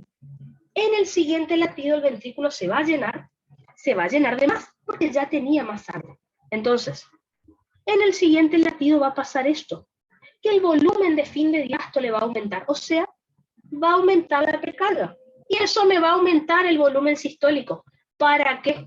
Para compensar la disminución que yo tuve en este latido. Entonces, en este latido está disminuido el volumen sistólico, pero en los siguientes latidos comienza a aumentar. ¿Por qué? Porque aumenta la precarga, o sea, el ventrículo ya al tener más sangre se llena más. Y si aumenta el volumen de fin de diástole, sabemos que eso es precarga. No lo voy a dibujar acá porque se van a confundir, pero en el siguiente latido va a pasar esto. Se llena más el ventrículo porque ya tenía más, por lo tanto aumenta la precarga y aumenta el volumen sistólico. Y ahí se compensa, porque lo poco que había eyectado yo, lo eyecto en el latido siguiente. ¿Cómo se llama esto que les estoy explicando? Se llama efecto ANREP, pregunta de examen. Entonces, vamos a mirar un poquito nuestro pizarrón. Recontra pregunta de examen, lo del efecto ANREP, y ya lo saben. Entonces, por eso, si miran el apunte del profe, van a ver que en el gráfico de poscarga hay dos gráficos juntos. Este que está acá y uno de precarga. Y uno no entiende por qué. Bueno, En este latido está disminuido el volumen sistólico. Ahora piensen, si le quedó mucha sangre al ventrículo, en el próximo latido, la sangre que ya tenía, más lo que se vuelve a llenar, va a hacer que el volumen de fin de diástole, este que está acá, esté aumentado. O sea, eso me va a aumentar la precarga. El gráfico se va a hacer ancho. En el siguiente latido. No lo voy a dibujar acá porque ya saben lo que es precarga y se van a confundir. Eso es lo que se llama efecto Unruh. ¿Qué es lo que dice el profe? Que en los 4 a 5 latidos siguientes se normaliza el volumen sistólico. ¿Por qué? Porque yo acá estaba abajo, ¿no es cierto? Como ven acá. En los próximos latidos aumenta el volumen sistólico, así que todo lo que no pude eyectar acá, lo eyecto en los siguientes latidos y logro compensar, justamente por el aumento de la precarga. Así que es un mecanismo muy interesante, el efecto Unruh. En este latido está disminuido el volumen sistólico. En los siguientes, como el ventrículo se llena más, me aumenta la precarga y aumenta el volumen sistólico que hace un ratito estuvo bajo. Y el corazón, fíjense cómo logra compensar. Nuestro cuerpo es raro, pero muy inteligente. Ahora, sigamos con nuestro gráfico. Fíjense, la contracción isovolumétrica aumentó, así que por primera vez el trabajo interno está aumentado. Recuerden que el trabajo interno era donde más energía gastábamos y no podíamos eyectar sangre. La eyección, fíjense que disminuyó, o sea, el trabajo externo está disminuido. En precarga y poscarga, recuerden que el trabajo externo estaba aumentado. Acá el trabajo interno está aumentado, pero el externo está disminuido. Y finalmente, fíjense las curvas de Starling. La curva de tensión pasiva, como pueden ver acá, está normal, no se modificó. La que se modificó es la curva de tensión activa. Fíjense que acá era donde estaba. Y ahora, como pueden ver, está un poquito desplazadita hacia la derecha. La curva de tensión activa es la que está un poco hacia la derecha. Lo vamos a poner acá. La tensión pasiva no se modificó. Tensión activa entonces a la derecha y tienen completito este gráfico de poscarga. Entonces, si aumenta la precarga, pregunta choice. Esto úsenlo para choice. Si aumenta la precarga, aumenta el volumen de fin de diástole, aumenta el volumen sistólico y el volumen de fin de sístole se mantiene normal. Si aumenta la contractilidad, el volumen de fin de diástole está normal o disminuido, el volumen sistólico está aumentado y el volumen de fin de sístole disminuye. En cambio, si aumenta la poscarga, el volumen de fin de diástole está normal o aumentado, el volumen sistólico está disminuido y el volumen de fin de sístole está aumentado. ¿Ven? Todos diferentes. En el aumento de precarga aumenta trabajo externo, trabajo interno no se modifica. En el aumento de la contractilidad aumenta trabajo externo, el trabajo interno no se modifica. En el aumento de la poscarga disminuye el trabajo interno, disminuye el trabajo externo, trabajo interno aumenta. Y trabajo, ustedes ya saben que al profe le gusta preguntar. Por eso lo hemos visto como aparte y lo relacionamos acá con los gráficos. ¿Tá? Así que siempre esto es pregunta de examen, siempre. Si no les hace dibujar, les va a decir, y en el loop, volumen, presión, ¿qué es lo que va a ocurrir? ¿Tá? Eso siempre es así. Ahora les voy a mostrar otros gráficos que también pueden preguntar. ¿tá? Pero, o si dan el choice, habrán visto que tomó uno de estos gráficos. Creo que era el de contractilidad el que tomó el profe. Si mal no recuerdo. ¿Tá? A ver.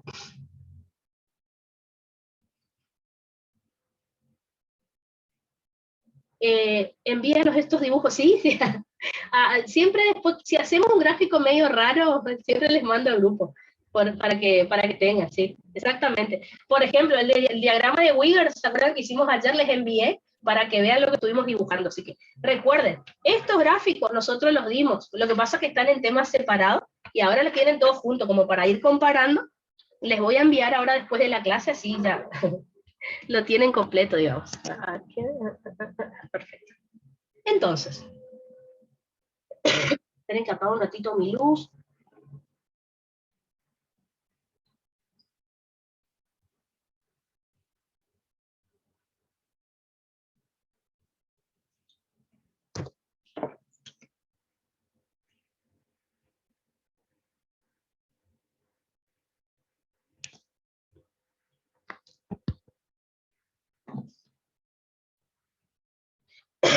como ven acá, fíjense, el mismo gráfico de poscarga que les hice, disminuye volumen sistólico, volumen de fin de sístole aumenta, volumen de fin de diástole en este latido está normal, en el siguiente aumenta, trabajo interno aumenta, porque el gráfico es alto, trabajo externo disminuye, porque el gráfico ya no es tan ancho y finito. Curvas de Starling. La detención pasiva, fíjense que no se modifica, y la detención activa sí, como pueden ver, se desplazó un poquito hacia la derecha.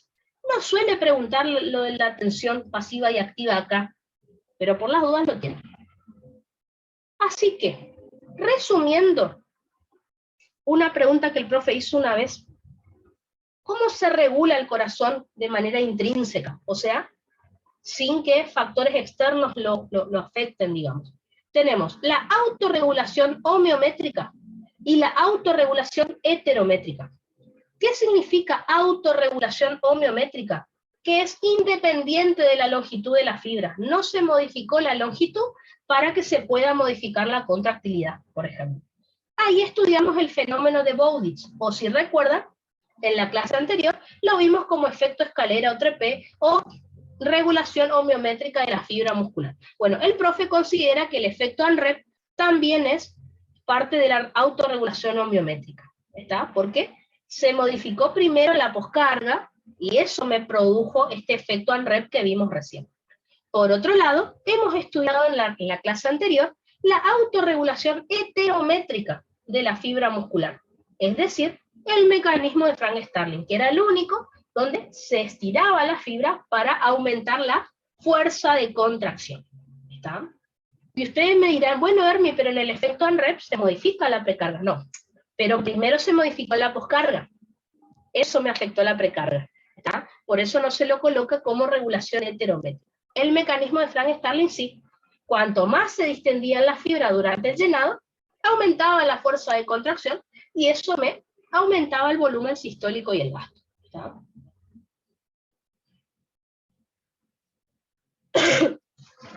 Entonces, con esto terminamos de estudiar todo lo que es precarga, poscarga y contractilidad. Van a ver que en la clase de mañana entonces les preparé un PowerPoint donde, como siempre, va a haber situaciones donde tienen que relacionar los tres factores, que eso es lo más importante. Pero este gráfico que les voy a mostrar ahora, el profe no lo ha tomado escrito este año, por lo menos en 2021, no lo ha tomado escrito. Pero he visto a chicos a lo que les pregunto, por ejemplo, les decía, si aumenta la precarga, ¿cómo está la curva de función vascular y la de función cardíaca? Y muchos no sabían a qué se refería, era a este gráfico. O ¿cómo está la curva de cómo está la curva de Starling y la curva de Guyton? Este gráfico era el que le estaba pidiendo que lo expliquen de manera oral. Por lo tanto, este gráfico que les voy a mostrar también se va a afectar si se afecta la precarga, la poscarga y la contractilidad.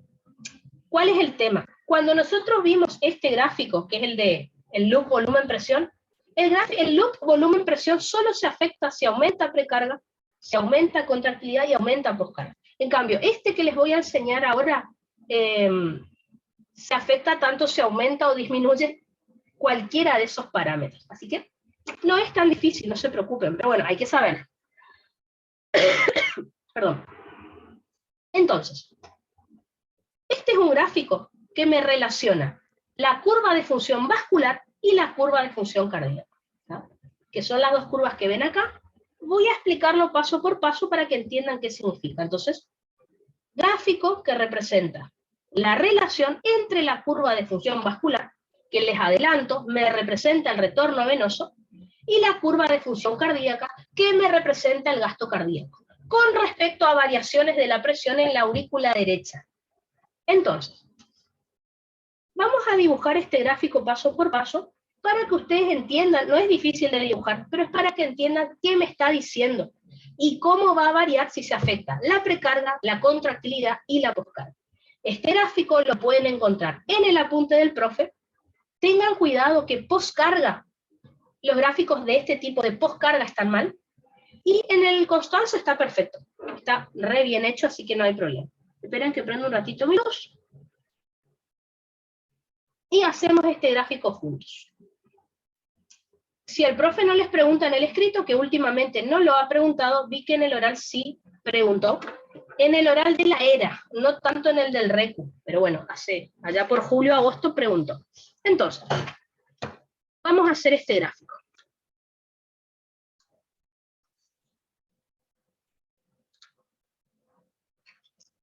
Este gráfico tenemos, en la parte horizontal, me representa la presión de la aurícula derecha en milímetros de mercurio.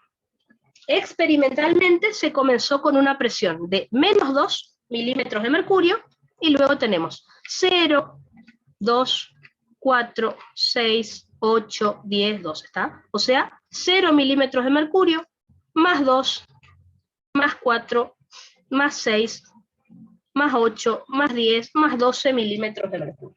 Recuerden que la presión en la aurícula derecha varía más o menos entre 1 a 6 milímetros de mercurio, más o menos. Eso dijimos que era lo normal cuando vimos la presión de esta cámara.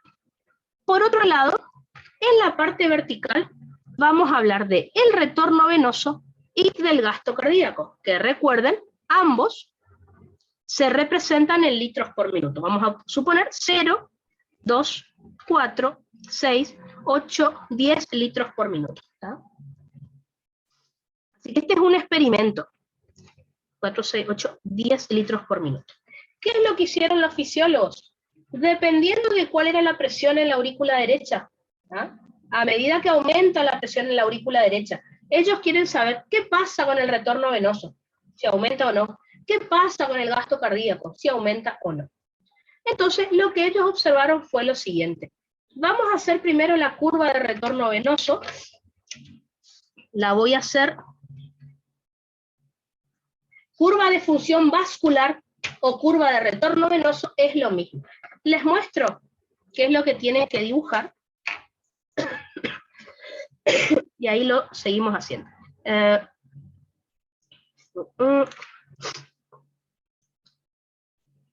Creo que era porque el Guyton y el apunte del profe tenía distinto, así que lo voy a hacer. Chumeo 2 segundos porque me olvidé cómo lo hizo el profe.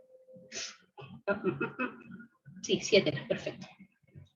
Perfecto. Entonces, le hago la curva y les muestro. Esta curva que voy a hacer es la curva de función vascular o curva de retorno venoso o curva de Guyton también se llama. Tiene muchos nombres. Así que les muestro cómo lo tienen que dibujar. De menos 2 a 0 van a hacer la curva bien horizontal en 7 más o menos litros por minuto a partir de ahí, y después empieza a bajar hasta acá. Entre 6 a 8 centímetros de agua, hasta ahí tiene que bajar la curva. Así que vamos a hacerlo así y ya les explico qué significa. Así que esa es la curva de retorno venoso o curva de Guyton o curva de función vascular. ¿Tá? ¿Qué me dice esta curva? Fíjense, y ya vamos a explicar por qué. A medida que aumenta la presión en la aurícula derecha, ¿qué pasa con el retorno venoso? Miren esto, va bajando, ¿no es cierto? La explicación sería por qué. Ojo, tengan cuidado. Si aumenta el retorno venoso, llega más sangre a la aurícula derecha. Eso está bien, ya sabemos. Estoy preguntando al revés. Si aumenta la presión en la aurícula derecha, ¿qué pasa con las venas cavas? Esa es otra pregunta, tengan cuidado. Pensemos lo siguiente. Si piensan en gradiente, les va a salir lo que estoy preguntando. Recuerden que para que la sangre se mueva desde las venas cavas a la aurícula derecha, ¿dónde tiene que haber mayor presión? ¿En las venas cava o en la aurícula derecha? ¿Qué les parece? Vuelvo a preguntar. Para que la sangre se mueva desde la vena cava a aurícula derecha, o sea, para que haya retorno venoso, ¿en cuál de los dos lugares tiene que haber más presión? Obviamente, perfecto, Aline me dice las venas cava. Exacto, porque siempre la sangre se mueve de un lugar de mayor a un lugar de menor presión. Entonces, vamos a suponer que esta es la presión en las venas cava, la PVC, la presión venosa central. Y esta es la de aurícula. ¿Ven? La sangre se mueve de vena cava a aurícula derecha, sin problema. Ahora, lo que estoy preguntando es lo que dice el gráfico. A medida que aumenta la presión en la aurícula, ¿Qué pasa con el retorno venoso? Les dije que disminuye. Fíjense en mis manos, y es una cuestión muy evidente. Esta es la aurícula. A medida que aumenta la presión en la aurícula, ¿qué pasa con el retorno? Disminuye, perfecto. ¿Por qué? Por el gradiente. Si normalmente esta es la distancia que yo tengo entre vena cava, esta es la diferencia de presión entre vena cava y aurícula derecha, ¿qué pasa si empieza a aumentar la presión en la aurícula? Disminuye el gradiente, disminuye la diferencia de presión entre venas cava y aurícula derecha. Y por lo tanto, disminuye el retorno venoso. Es eso, es una cuestión de gradiente. Ahora, miren el gráfico. A medida que aumenta la presión en la aurícula derecha, va disminuyendo el retorno venoso. ¿Por qué? Justamente porque va disminuyendo ese gradiente de presión que hay entre las venas cavas y la aurícula derecha. Ahora, fíjense este número. Llega un momento en donde el retorno venoso se hace cero. Deja de haber retorno venoso. Fíjense, este número es 7 milímetros de mercurio. ¿Por qué? ¿Por qué 7? ¿Se acuerdan cuál era el valor normal de la PVC? La presión venosa central dijimos que era de 0 a 6 milímetros de mercurio. Entonces, si la presión en la aurícula derecha es mayor a la PVC, mayor a 6 milímetros de mercurio, deja de haber retorno venoso. Lo hago con mis manos. Si la PVC es de 6 y la aurícula tiene 1, hay más presión acá, ¿no es cierto? Hay retorno venoso, perfecto. Si la aurícula tiene 7 de presión y las venas cava tienen 6, porque la PVC dijimos que era hasta 6, ¿va a haber retorno venoso? No. ¿Por qué? Porque las venas cavas dejan de tener mayor presión que la aurícula derecha. Si lo piensan así, es fácil, no hay mucho drama, digamos. El tema es entender lo que está diciendo este gráfico. Es experimental, obviamente, porque no nos podemos quedar sin retorno venoso, obviamente que no. Pero ellos vieron que ocurría eso. Cuando deja de haber retorno venoso, justamente es cuando la aurícula tiene más presión que la vena cava. Eso puede ocurrir también en insuficiencia cardíaca. ¿Cómo le vamos a llamar esta presión de 7 milímetros de mercurio, en donde deja de haber retorno venoso?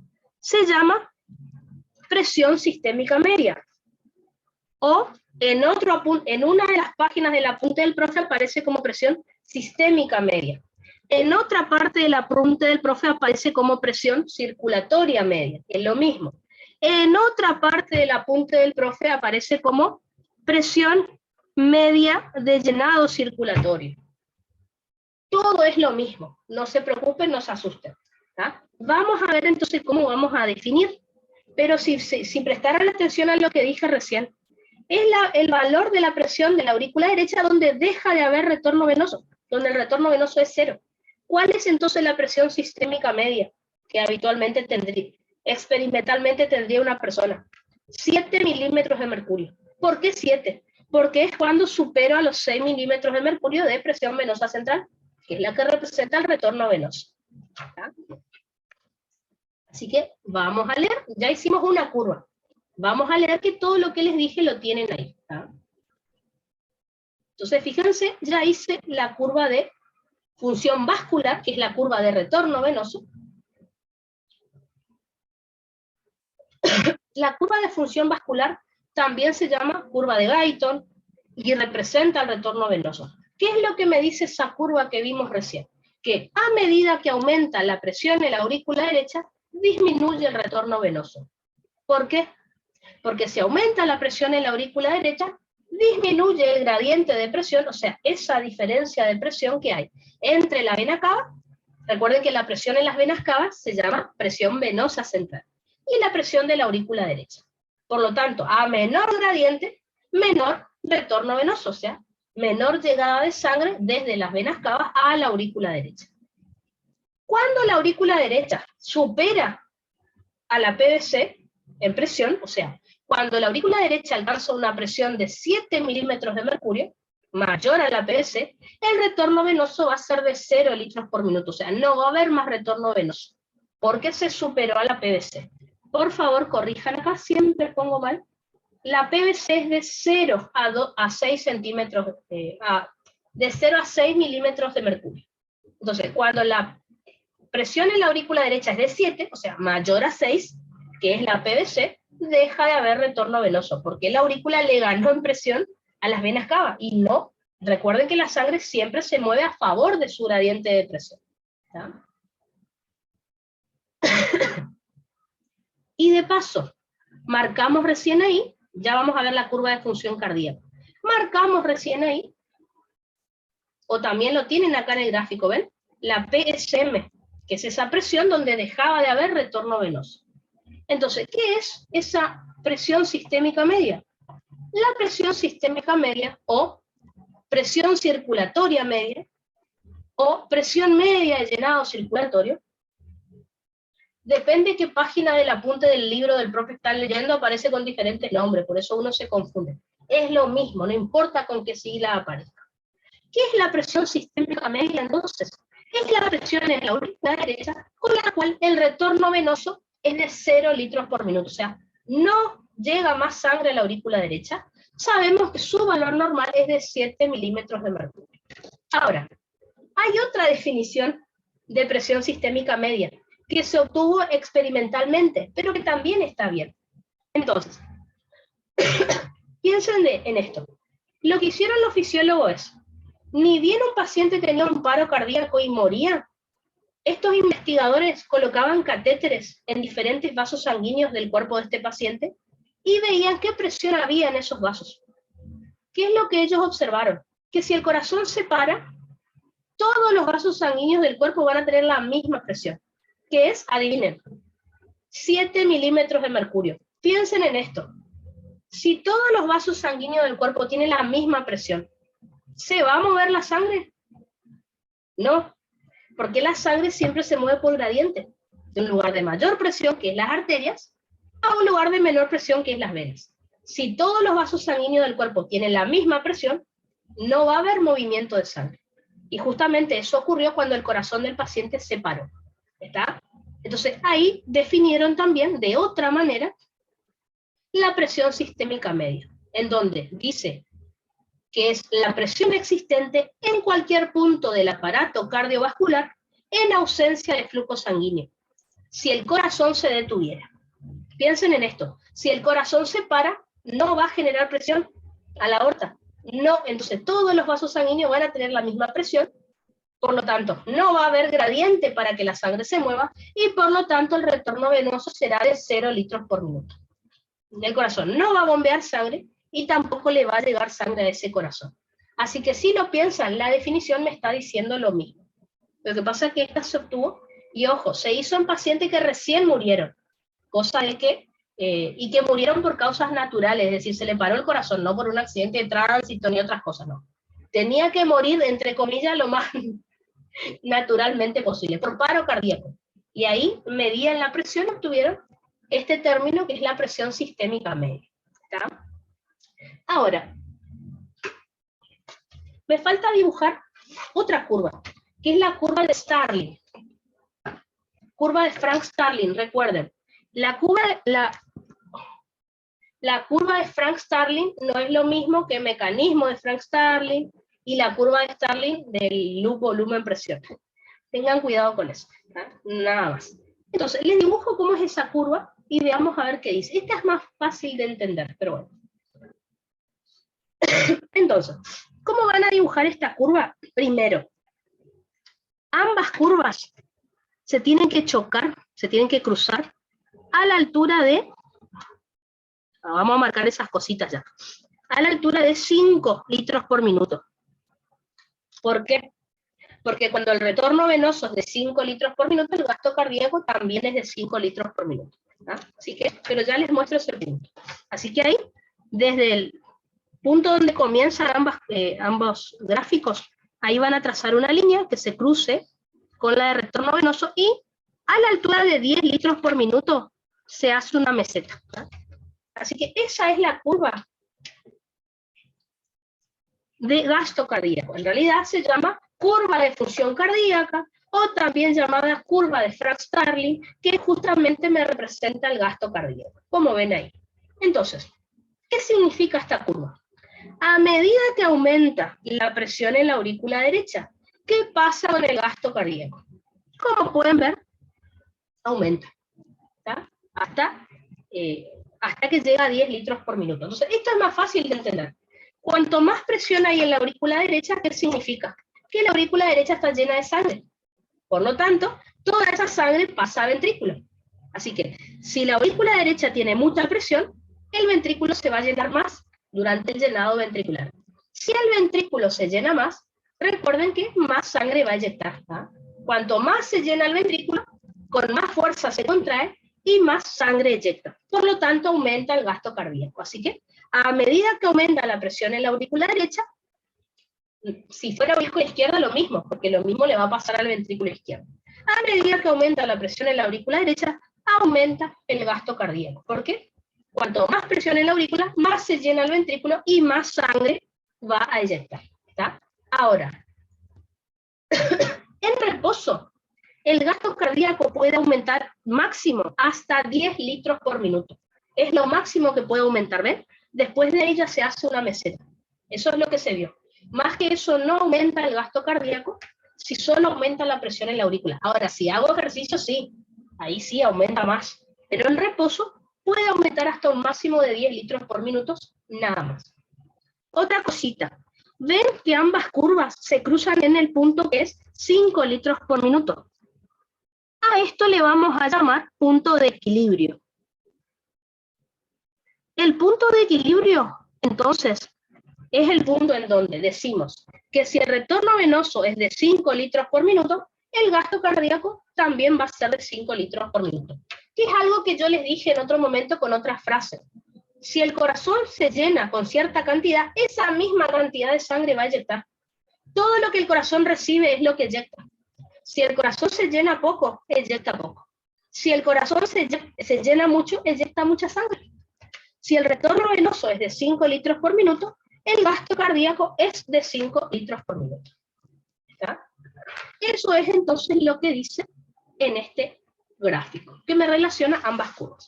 Espérenme 2 segundos que apago un ratito la luz y charlamos acerca de este tema.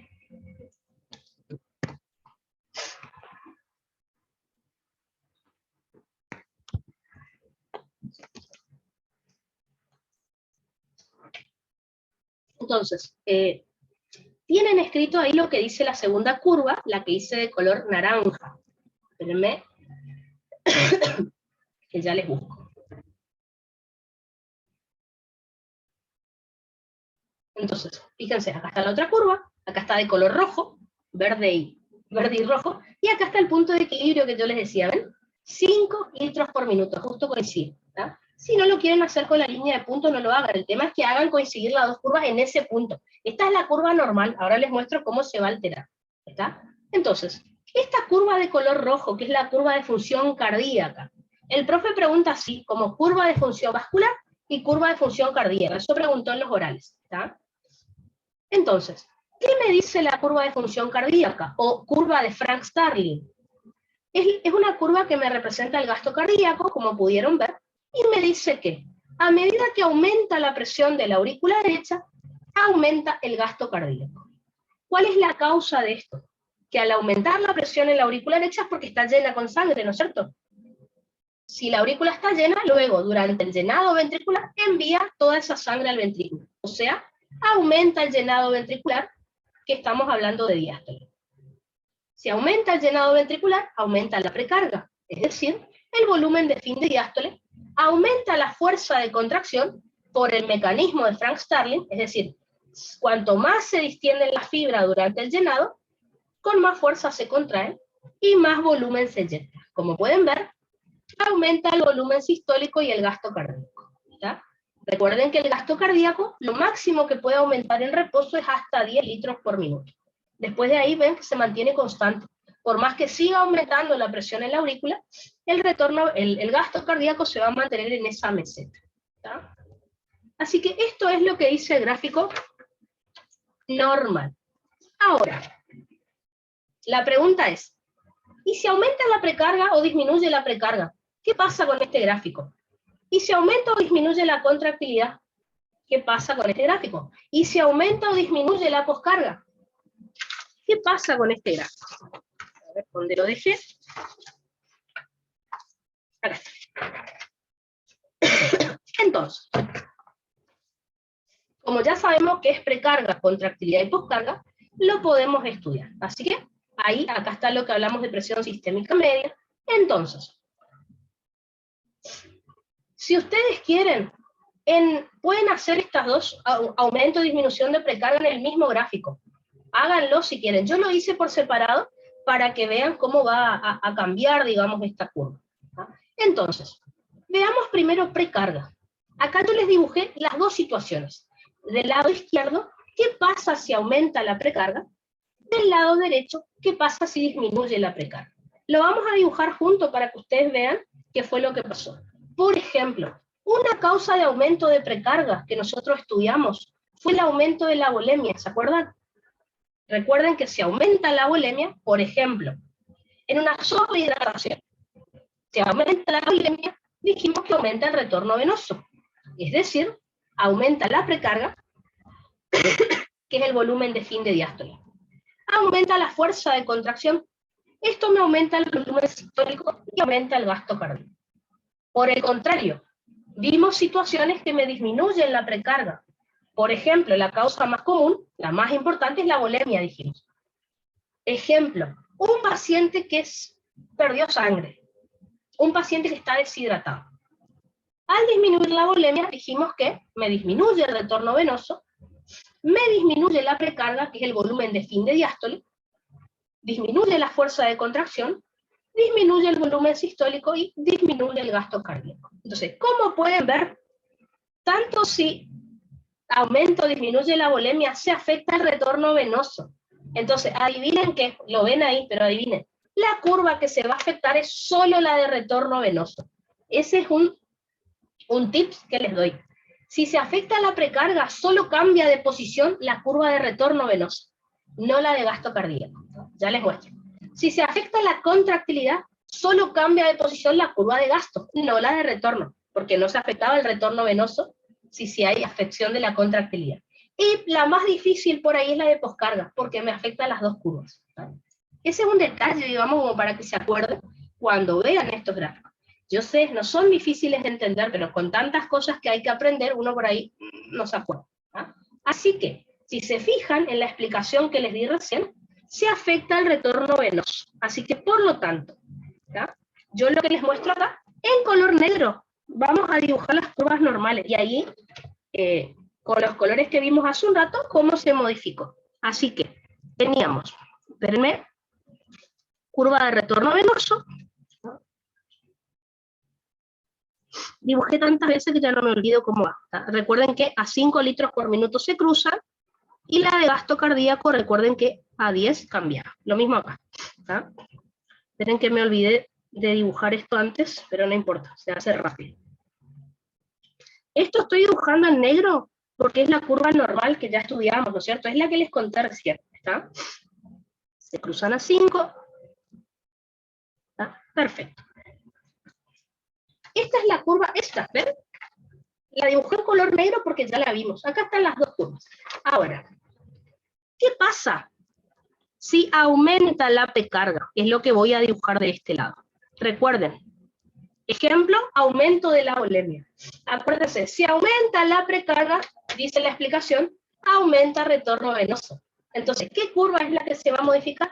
La de retorno venoso.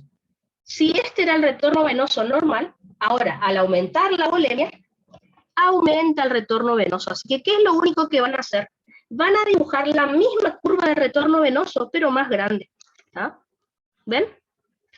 La van a dibujar más arriba, más alta que lo habitual. Ahora, fíjense que la explicación decía lo siguiente. Si aumenta la volemia, aumenta el retorno venoso.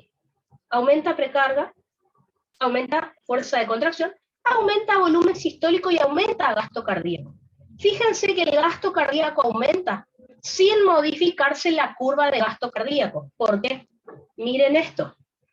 ¿Ven el punto de equilibrio donde estaba normalmente? Estaba a 5 litros por minuto. Pero ¿qué pasa? ¿Dónde está el punto de equilibrio ahora entre las dos curvas? Acá. Fíjense.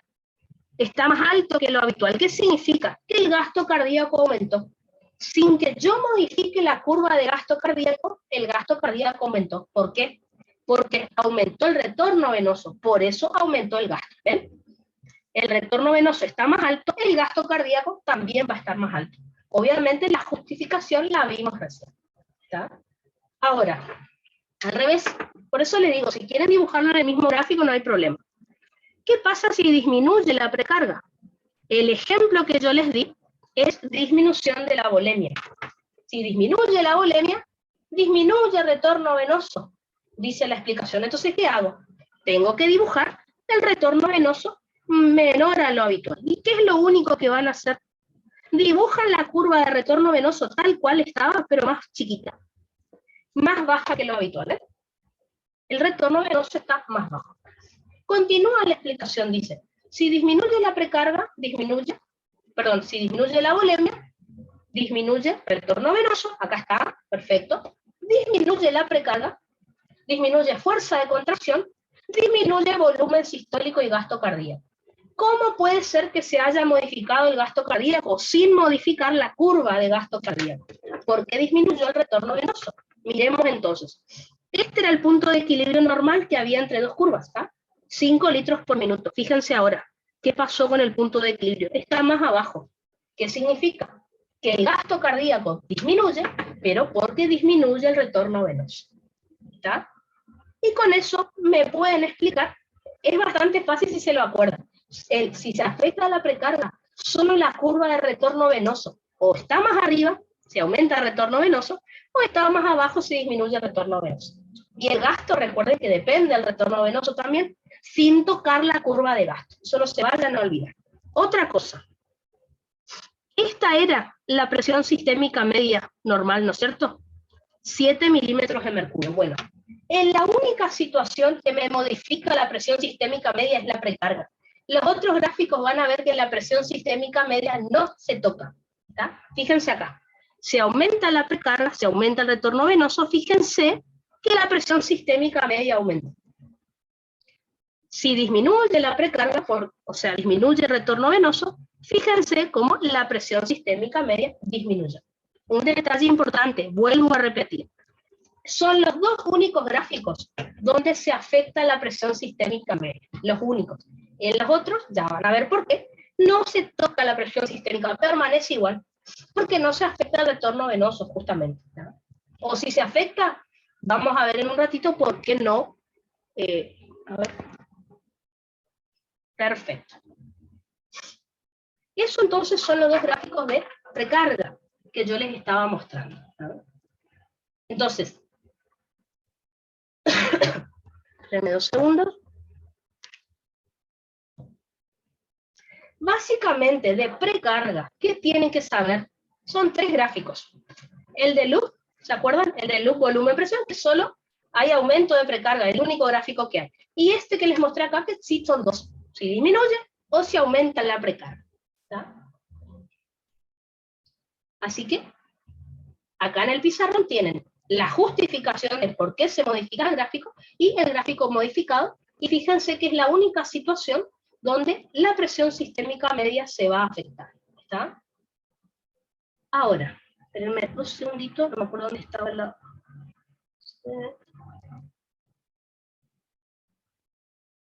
Acá está.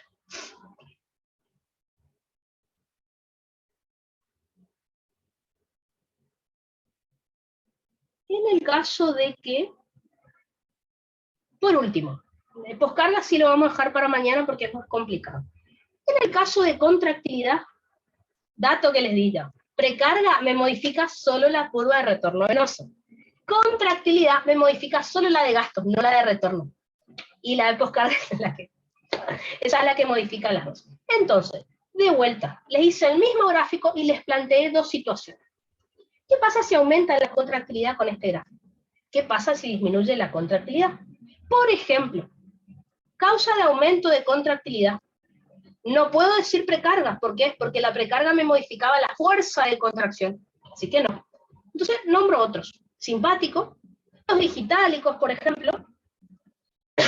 Entonces, acuérdense, al aumentar la contractilidad, aumenta el volumen sistólico y el gasto. Fíjense en la explicación. ¿Hablé de retorno venoso? En ningún momento. No se modificó el retorno venoso. Por eso, solo se modifica la curva de gasto cardíaco, no la de retorno venoso. Al revés, causas de disminución de la contractilidad que no sea precarga. Por ejemplo, un infarto.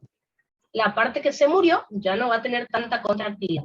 Los bloqueantes cálcicos, como por ejemplo el verapamilo y el diltiazem.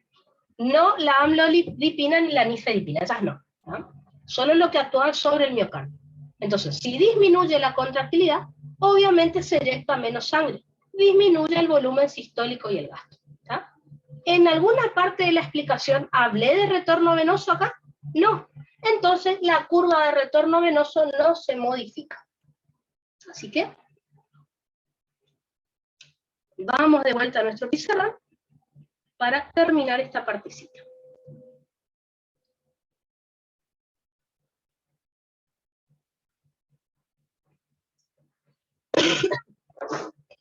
De vuelta. ¿Qué pasa si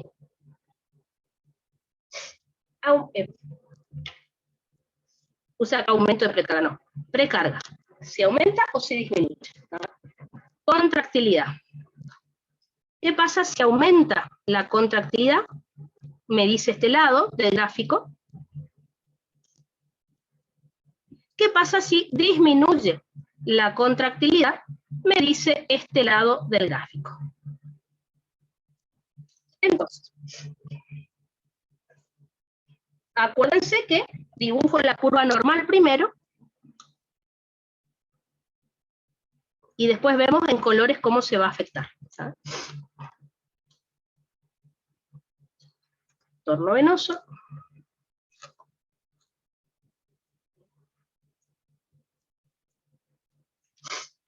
Recuerden que más o menos a 5 litros por minuto se cruzan ambas siempre, y esta que a 10 litros se hace meseta. Ahí está. Ese gráfico normal, ¿no es cierto? El que ustedes ya saben. Entonces, si aumentaba la contractilidad, aumenta volumen sistólico, aumenta gasto cardíaco. No se toca el retorno venoso. Entonces, me está diciendo que esta curva aumenta. ¿Cómo la van a dibujar? Más alta que lo habitual. Ahora, no la hagan paralela. Surge del mismo punto donde sale la otra, ¿ven? Mismo punto y más alta que lo habitual. ¿Está alto el gasto cardíaco realmente? Miremos si es verdad. Miren acá. El punto de equilibrio entre ambos, sabemos que es de 5 litros por minuto. Fíjense lo que pasó ahora. El punto de equilibrio donde se cruzan ambas curvas está más alto. Así que es verdad, el gasto cardíaco aumentó. Y encima se modificó la curva de gasto cardíaco, sin modificarse el retorno venoso. Al revés, si disminuye la contractilidad, disminuye el volumen sistólico y el gasto.